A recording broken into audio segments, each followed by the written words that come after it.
Swami Vivekanand.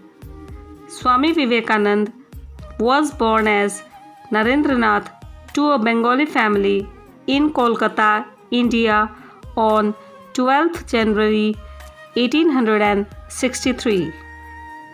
He lived until 4th July 1902.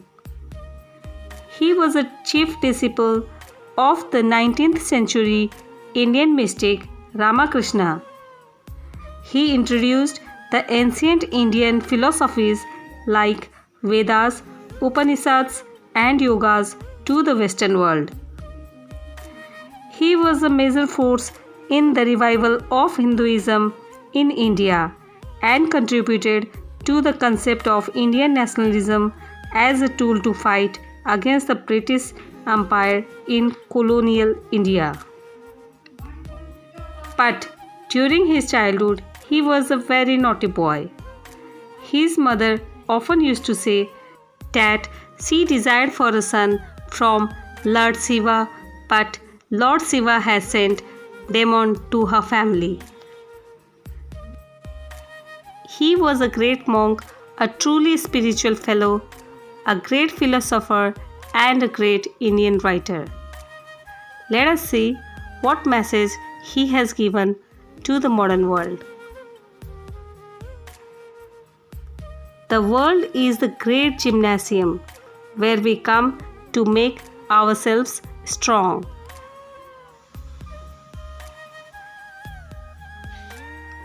All the powers in the universe are already ours.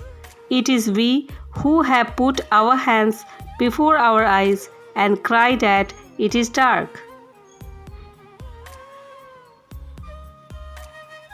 Anything that makes weak physically, intellectually, and spiritually, reject it as poison.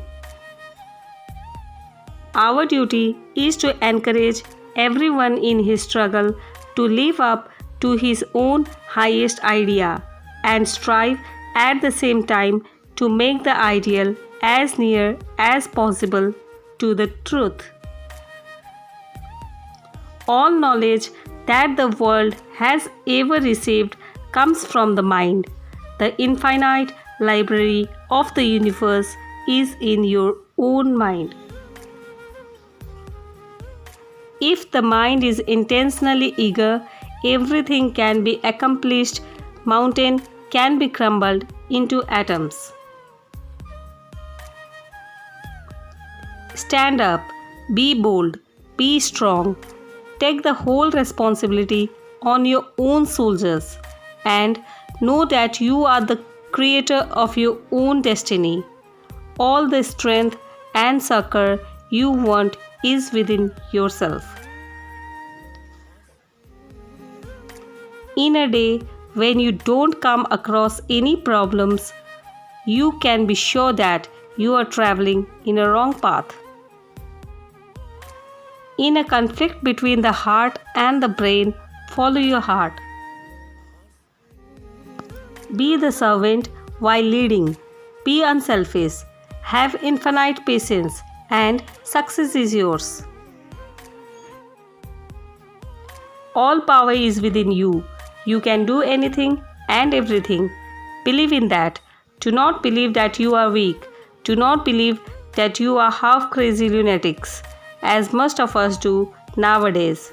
You can do anything and everything without even the guidance of anyone. Stand up and express the divinity within you. The greatest sin is to think yourself weak. Talk to yourself once in a day, otherwise you may miss meeting an intelligent person in this world. Take up one idea. Make that one idea your life. Think of it, dream of it, live on that idea. Let the brain, muscles, nerves, every part of your body be full of that idea, and just leave every other idea alone. This is the way to success.